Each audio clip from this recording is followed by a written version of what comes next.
हम पढ़ रहे थे कक्षा 10 की गणित। मैं यहाँ पे पंकज सोलंकी आप सभी का एक बार टारगेट कोचिंग पे हार्दिक अभिनंदन करता हूँ। क्वेश्चन नंबर हम पढ़ रहे थे 5, यूनिट नंबर आपकी थी 1.1। तो आइए हम क्वेश्चन की ओर चलते हैं। हम पढ़ेंगे इनका आंसर। इससे पहले हम प्रश्न को पढ़ेंगे। प्रश्न में आपसे कह रहा है कि जांच कीजिए कि क्या किसी प्राकृत संख्या के लिए n के लिए संख्या 6n अंक पर समाप्त हो जाती है क्या?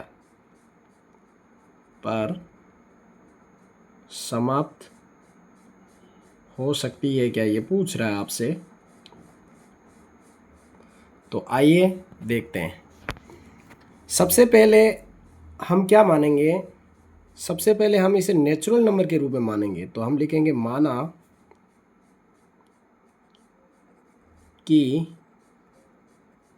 माना कि प्राकृत संख्या वो है स्मॉल n। स्मॉल n के रूप में हम मान लेते हैं। स्मॉल n के लिए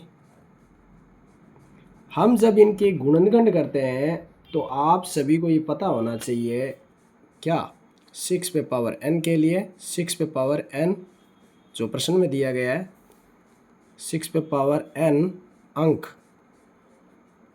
0 पर समाप्त होता है। हम ये एक बार मानते हैं कि जो प्राकृत संख्या आपको दी गई थी n के लिए 6 पे पावर n, ये 0 पर हम मान लेते हैं कि ये क्या होता है, समाप्त हो जाता है। तो देखिए जब हम इसका गुणनखंड करते हैं 6 पे पावर n है ना, वो क्या होना चाहिए, 5 से विभाज्य होना चाहिए। क्या होना चाहिए, 5 से विभाज्य होगा। क्यों होगा 5 से विभाज्य?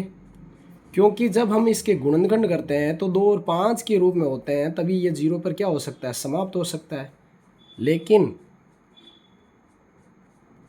जब 6 का हम अभाज्य गुणनखंड करते हैं तो हमें पता है 2 और 3 ही प्राप्त होता है। 2 गुणा 3 क्या होता है, 6।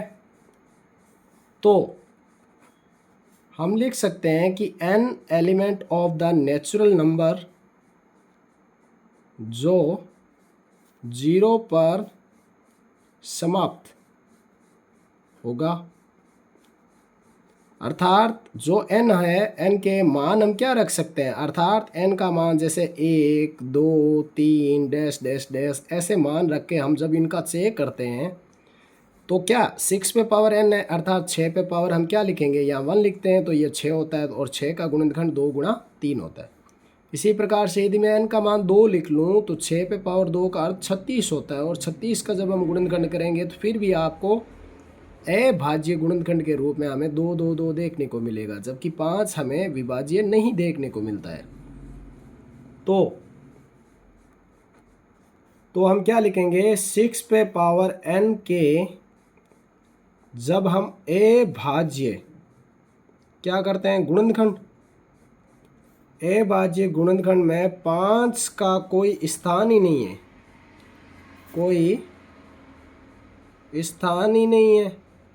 क्यों? क्योंकि 10 के लिए 2 गुणा 5 होना ज़रूरी होता है, तो ये स्थान ही नहीं है। तो अर्थात जो भी हमने माना वो क्या था, तो हमारी जो मानी गई कल्पना थी, हमारी कल्पना गलत थी और हमने कल्पना क्या किया था, हमने कहा था कि ये प्राकृत संख्या n के लिए 0 पर क्या हो जाता है, समाप्त हो जाता है।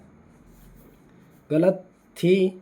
अतः 6 पे पावर n अंक 0 पर समाप्त नहीं होगी। तो इसी प्रकार से ये आपका क्वेश्चन कंप्लीट हुआ। और यदि आप हमारे चैनल पर पहली बार विजिट कर रहे हैं तो इस चैनल को सब्सक्राइब ज़रूर करें और वीडियो को लाइक करें, शेयर करें, कमेंट करके ज़रूर बताएं कि आपको ये कैसा लगा। धन्यवाद।